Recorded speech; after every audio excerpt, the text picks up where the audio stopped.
बैठ ही गई। एकदम देखने का ना दृष्टिकोण जो है वो बदल गया कि राजा परीक्षित को शाप मिला। उनको पता था कि कितने दिन के बाद उनकी मृत्यु होगी, तो उस समय को उन्होंने अपने साथ अपने आप को जोड़ने में बिताया। ये चीज ना एकदम घर कर गई मेरे को। खैर, देखते हैं आगे। हाँ, कई बार बोला है गुरुदेव ने करते रहो, पर हमेशा हो नहीं पाता हमसे। घर बार छोड़ के जा नहीं सकते। वो तो होता ही है, लेकिन घबराना नहीं चाहिए। और ये आज समझ में आया ना, गोपी कौन है। रास लीला में जो कृष्ण हैं और जो गोपियां हैं वो साधारण लोग नहीं हैं। क्या बता रहे हैं कि कृष्ण कहीं किसी वन में जाके बांसुरी बजा रहे हैं और गोपियों का होश उड़ गया। कोई खाना बनाते बनाते सुध बुध खो गए, कोई तैयार होते होते सुध बुध खो गया। कितना अच्छा पॉइंट है ना। क्यों उन्हीं को सुनाई दिया, बाकियों को क्यों नहीं सुनाई दिया। और दूसरा, इतनी दूर से कोई बांसुरी बजा रहा है, कैसे सुनाई दे जाएगा। तो जब हमारी इंद्रियां, मन पूरी तरह से एक जगह टिक जाती है ना, तब हम गोपी कहलाते हैं, तब हम भी गोपी हो गए।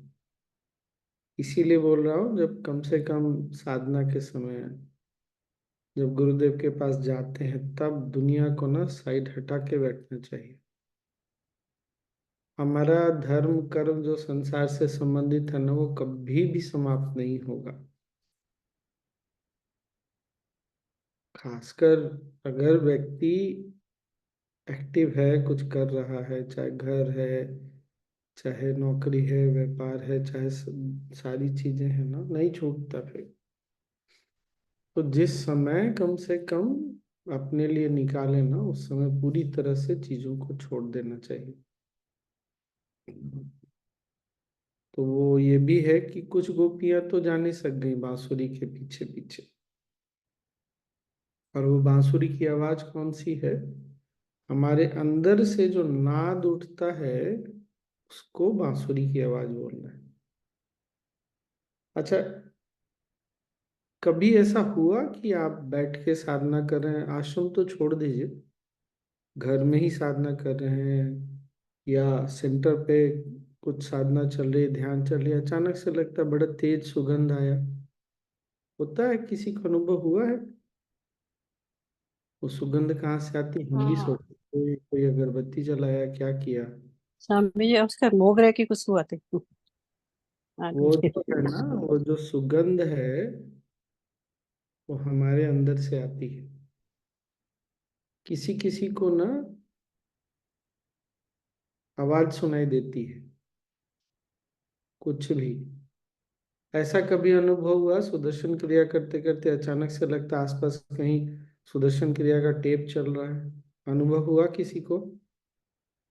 हुआ। वो आवाज भी ना अंदर से आ रही है, कहीं टेप नहीं चल रहा। पहले कभी मैंने बोला नहीं। कभी किसी को आवाज कुछ सुनाई देता है, जैसे कुछ आवाजें सुनाई देंगी, जैसे बांसुरी की आवाज होती है, भौरे की आवाज होती है। ये सब सुनाई दिया है किसी को। भौरे की आवाज ऐसा लगता है जैसे भौरा भिनभिना रहा है। ये भी ना हमारे अंदर से आ रही है, चेतना की आवाज है ये। तो वो हमारे पास है। हमेशा इस अनुभव की आवश्यकता नहीं है हमको। ठीक ना, ये भी हमको याद रखना है। क्योंकि दुनिया का धर्म कर्म भी निभाना है ना, सब छोड़ के तो हमेशा भाग नहीं जाएंगे। तो ये सब नाद के कहाँ से आ रहा है, ये नाद बोलते हैं इसको, अनहत नाद। जिसको सुन नहीं सकते, जो किसी इंस्ट्रूमेंट से नहीं आता, किसी डिवाइस से, किसी चीज से नहीं आ रही, हमारे अपने अंदर चेतना की अवस्था से आ रही। तो आती है, हमेशा नहीं आएगी, वो नॉर्मल है, ऐसा हमेशा होना भी नहीं चाहिए। ठीक ना? और क्या था, किसी को कुछ और याद आता है? मुझे जनाबाई जो उन्होंने बोला वो तो सुन के ही मैं तो अपने हम्म, हृदय से निकाल दूं। जनाबाई की तो बात ही अलग है, उनका तो तरीका ही अलग था। अगर आप लोगों को याद होगा, जनाबाई की मैंने कहानी बताई थी कि, याद है? कबीर दास जी जनाबाई के बारे में बहुत सुने थे, तो गए, तो देखा जनाबाई वो क्या, गोबर के उपले बनाती थी, कंडे, गोईठा बोलते हैं उधर बिहार में। तो झगड़ रही थी गांव के चौराहे पे, मेरा क्यों ले लिया, मेरा क्यों ले लिया, खूब जोर जोर से चिल्ला के। ये महाराष्ट्र में बहुत प्रसिद्ध है, और गालियां भी दे रही थी। तो कबीरदास जी को लगा, अरे ये ऐसा कैसे हो सकता है। तो किसी ने पूछ दिया, भाई तुमको कैसे पता जना भाई कि वो तुम्हारा है? तो उसने क्या बोला, उसको उठा के कान के पास रखो, विट्ठल की आवाज आएगी, विट्ठल विट्ठल विट्ठल। और कबीरदास जी ऐसा कहते हैं नतमस्तक होके, वो, तो उनकी तो अवस्था ही अलग थी। पर ऐसा हमारे साथ भी होता है कभी कभी ना, हम गुरुदेव से लड़ाई भी करते हैं। पता नहीं कितने लोगों ने किया, मैंने तो किया है। आजकल तो नहीं होता, कभी बहुत जोर से लड़ाई किया किसी ने लड़ाई, गुस्सा खूब जोर से। हाँ ना, कुछ किया है, हाँ वो, हाँ स्वामी जी, हाँ किया है। इष्ट से सब होता है, और वो भी सामान्य है। भक्ति में, प्रेम में लड़ाई भी होती है, गुस्सा भी होता है, तो वही अवस्था की बात है। टीचर्स के साथ लड़ाई, जय गुरुदेव के नाम से कौन है? जय गुरुदेव स्वामी जी। ओ यू आर देयर। यहाँ फिजिकल लड़ाई की बात नहीं हो रही। नहीं, नो नो, नॉट फिजिकल लड़ाई। और क्या था, और कुछ याद आता है जो हमने सुना अभी? जीवन मुक्ति की बात करेंगे। हाँ, तो फिर वो अवस्था ऐसी है ना, वहाँ आप परमात्मा के साथ एक हो गए। उस अवस्था में जब भी ऐसी अवस्था आती है ना, जब हम लड़ाई कर रहे हैं या कुछ कर रहे हैं, तो हम उस समय एक हो चुके होते हैं, जीवन मुक्त हो चुके होते हैं। ठीक, एनीथिंग एल्स? जो नहीं गोपियां सारे नहीं जा लोग, पाई तो वो उनको भगवान उधर ही प्रेजेंस महसूस किए। दरवाजे बंद थे, उनको घर वालों ने जाने नहीं दिया। आंख बंद करके बैठ गई थी मेरे पास ही, और बस। हाँ, गुरु तो से, गोपी का अर्थ भी बताया। हाँ गोपी का गो, अर्थ। गो का गाय भी अर्थ होता है और सेंसेस भी होता है, हमारे सेंस ऑर्गन्स। पी मतलब पीना, जो अपनी इंद्रियों से। अच्छा, यहाँ पर ना गुरु, ज्ञान, इष्ट सब बराबर एक ही है, अलग नहीं है। जब हमारी पूरी चेतना, मन जो है ना, पूरी तरह से उन्हीं पर टिक गई ना, तब हम भी गोपी हो गए। वही गोपी की अवस्था है। गोपियां कोई वृंदावन में या मथुरा में रहने वाले कोई लोग नहीं थे, व्यक्ति नहीं थे, चेतना की वो अवस्था। चलिए आगे।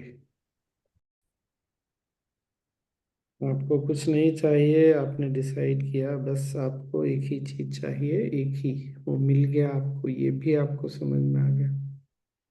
जाओ, अब जा करके मेरा काम करो। क्योंकि सब लोग तो नहीं है ना उस अवस्था में, सब लोग आ नहीं सकते।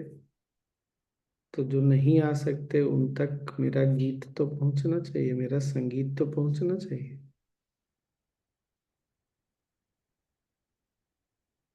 वो है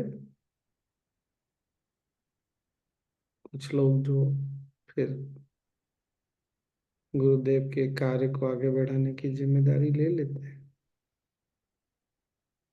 कुछ लोग जिन्होंने सब छोड़ दिया, कुछ लोग चलो कोई बात नहीं, तुम दुनिया के साथ अपना संसार धर्म भी निभाते जाओ और करते जाओ। कुछ लोगों को जाओ तुम लोग अब संसार धर्म से मुक्त, अब जाओ तुम लोग करो। पर यहाँ भी होता है ना कभी कभी, फिर संसार लंबे समय के बाद बुलाता है, ठीक है जाओ, जाना चाहते हो। समझाया जाया, नहीं माने तो जाओ, कोई बात नहीं, तुम भी चले जाओ। तो हमारे एक स्वामी जी ऐसे बोलते हैं, ये ना आर्मी है, आर्मी में कुछ लोग सर्व करने के बाद बोलते हैं कि अब हम शॉर्ट टर्म, अब हम जाएंगे। हाँ हाँ ठीक है जाओ। कुछ लोग बोलते हैं नहीं, पूरी लाइफ ही हम आर्मी में सर्व करेंगे। ठीक है, आर्मी में ऐसे ही होता है ना। कुछ लोग बोलते हैं हम संसार में जाने के बाद भी यही करना चाहते हैं। करो, वैसे है ना, बहुत सुंदर है। और कृष्ण के नाम में सब है। उसी तरह ना कि कुछ लोग तो गुरु पूजा पंडित भी हैं। हमारे जो गुरु हुए हैं ना, जिस परंपरा से हम हैं, आप अगर देखेंगे तो किसी ने आयुर्वेद को बढ़ाया, किसी ने संगीत को, कला को आगे बढ़ाई, किसी ने साधना को आगे बढ़ाया, किसी ने ज्ञान को आगे बढ़ाया। आप गुरुदेव को देखिए, सारा कुछ है। आयुर्वेद आज बहुत आगे जा चुका, संगीत को उठाया, सिर्फ भारत में नहीं, विदेशों में भी। साधना को आज कहाँ तक लेके चले गए गुरुदेव, ज्ञान को कहाँ तक लेके चले गए। तो पूर्ण स्वरूप जो बोलते हैं ना, वैसे ही है। ऐसा नहीं कि जो गुरु लोग थे पूर्ण स्वरूप नहीं थे, लेकिन उन्होंने किसी एक चीज का बीड़ा उठाया कि समय का डिमांड वैसा था, समय की मांग वैसी थी, और गुरुदेव ने सब, संगीत, कला, आयुर्वेद, योग, उपनिषद, गीता, क्या, स्पंद कारिका, विज्ञान भैरव, क्या सब कुछ तो वही है हमारा। अगर संसार बुलाता है या कोई संसार में वापस जाता है, फिर हम वापस आते हैं ना, तो उसके लिए हमको बुरा नहीं समझना चाहिए। बहुत ग्रेसफुली जो है ना, हमको अपने आप को भी देखना चाहिए, और अगर ऐसा हो तो ग्रेसफुली एग्जिट लेना चाहिए। मेरा बस इतना ही कहना रहता है। वो आडंबर के साथ नहीं, आवरण के साथ नहीं, कोई वो शब्दों का खेल नहीं, जो भी है ठीक है। तुमको इच्छा हुई वापस संसार में जाने की, समय तुम्हारा बदल गया, जाओ चले जाओ, कोई बात नहीं। पर उसके पीछे बड़ी बड़ी बातें नहीं करने की। हम अगर नहीं जा पा रहे हैं गुरु के पास, मान लीजिए बार बार नहीं जा पाते, कोई बात नहीं है। उस समय ना शब्दों का, ज्ञान का सहारा नहीं लेने का। अरे क्या हुआ, वो तो है, ये सब तो चलता है, ऐसे नहीं। अभी नहीं जा पा रहे, कोई बात नहीं, चले जाएंगे।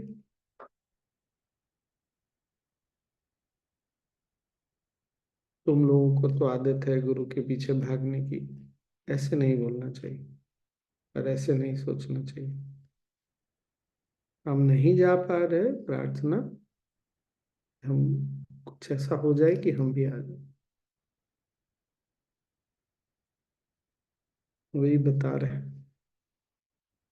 बढ़िया है नहीं? और क्या।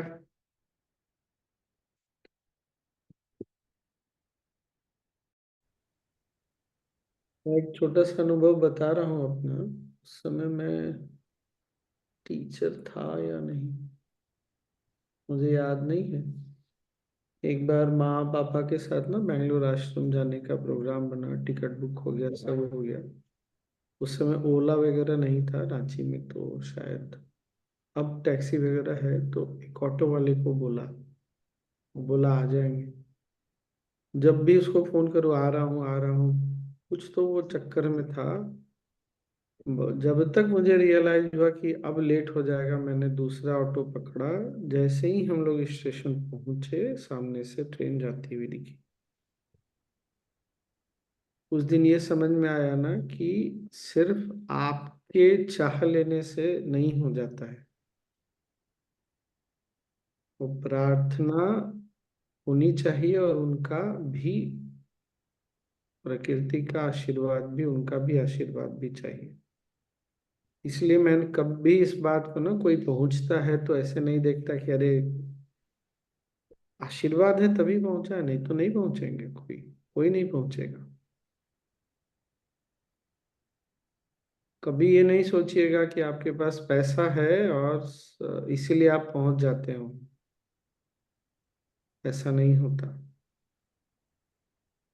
आप जब चाहेंगे, चाहते हैं इसलिए पहुंच जाते नहीं, चाह के बाद वहां से भी दोनों होना चाहिए। तो होता है। बहुत लोगों ने फिर पीछे बहुत सारी उल्टी सीधी बातें की, जो भी किया, पर मेरा एकदम क्लियर हो गया कि वहां जाना भी ना सौभाग्य की बात है। ऐसा नहीं है कि आपने कोर्स में सीट बुक कर लिया, टिकट बुक कर लिया तो आप पहुंच ही जाएंगे।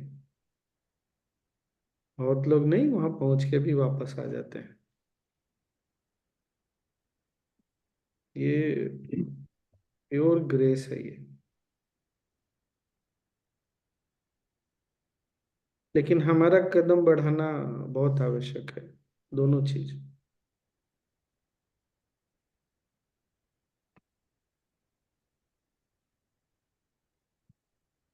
ये वाला मैंने पहले कभी नहीं बताया था ना? नहीं, नहीं बताया था आज। गुड। एक संत ने कहा है, जन्मो जन्मी आम्ही बहु पुण्य केले, म्हणून विठ्ठले जवळ येईल। जन्म जन्मांतर से हमने बहुत पुण्य किए, इसलिए विठ्ठल ने हमको बुलाया पास। हाँ, बुलाया, बस यही बात ऐसा अधूरी। भजन है। हाँ, उन्होंने बुलाया, हम पहुंच गए। दोनों के बीच में ना बहुत सूक्ष्म संबंध है और अंतर है।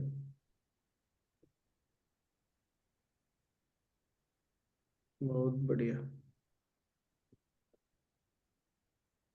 हमें जो उन्होंने और एक बात बताई ना कि वो डिवाइन कॉल को हम लोग वो समझना चाहिए, फिर वो पुल करते हैं, फिर उसमें इन्वॉल्व हो जाते हैं। वैसे हम लोगों को फर्स्ट टाइम बैंगलोर आश्रम गए थे तभी ऐसे लग रहा था कि फर्स्ट टाइम गुरुजी ने बुलाया, फिर हम लोग उसमें इन्वॉल्व हो गए, हम लोग गए वैसे पुल किया गुरुदेव ने, फिर अब बार बार वो शुरू हो गया ऐसा। हम्म, इसीलिए मैं बोलता हूँ ना, आप घर में बैठे हैं, अचानक से कोई बोलता है अरे आश्रम चलोगे क्या, गुरुदेव के साथ एडवांस कोर्स करेंगे, ये ना डिवाइन कॉल है। चाहे आप कितने भी बड़े हैं, सो कॉल्ड, उससे कोई फर्क नहीं पड़ता है। उसको ना कभी लाइटली नहीं लेना चाहिए। तुरंत अपने प्रभु को याद करके चलो, आज तुमने याद तो किया। ठीक ना? कभी भी मैसेज आए तो उसको कैजुअली नहीं लीजिएगा। दुनिया में अरबों अरबों की जनसंख्या में आपको मैसेज आया है। इमेजिन करिए आप कितने सौभाग्यशाली।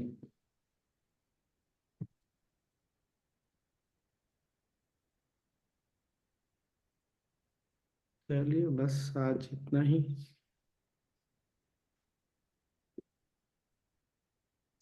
स्वामी जी, मुझे लगता है मैं भी इतनी सौभाग्यशाली हूँ कि कोविड के समय आपका सेशन मिला और पूरा पर्सपेक्टिव चेंज हो गया लाइफ का। हर चीज की एक्सेप्टेंस आते गया और हर दिन फील करती हूँ स्वामी जी इस बात को कि हम्म, गुरु अपने भक्तों तक पहुंचना जानते हैं। कैसे पहुंचना है, कब पहुंचना है,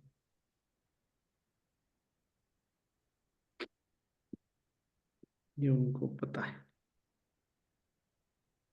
तो स्वामी जी, वो आपने एक जेल वाला एक्सपीरियंस आपका शेयर किया था कौन वलसाड़ सा? में ना। योग आपने वो कोर्स किया था जेल में, योग वशिष्ठ में आपने शेयर किया था वो वलसाड़ में। कौन सा याद नहीं। तब आप मतलब आप मूंगफली खाए थे, पानी पी के सो गए थे, ऐसा वाला। तो मतलब जब कभी कोई सिचुएशन आती है ना, तो वो मैं पढ़ लेती हूँ कि हाँ ये होना था, लेकिन इससे बुरा नहीं हुआ, क्योंकि हम मतलब आपने जो समझा था कि आपका जेल में जाना निश्चित था, लेकिन जिस पथ पे थे तो आप कैसे गए, जैसे कोर्स लेने के लिए। Yes yes yes. तो वो जब वह सिचुएशन जब होता है ना, तब वो पढ़ने से सब गायब हो जाता पढ़ने से तुमने लिख के रख लिया है क्या? है। हाँ, उसी दिन लिख लिया था। अरे वाह। अतुल में जो योग वशिष्ठ हुआ था ना, तब भी उस टाइम में बात बहुत डिस्टर्ब थी, और यार वो सब निकल गए। तुमने लिख लिया, ये बड़ी आश्चर्य सुंदर बात है। सब समझ बहुत कुछ लिखा है। हम्म।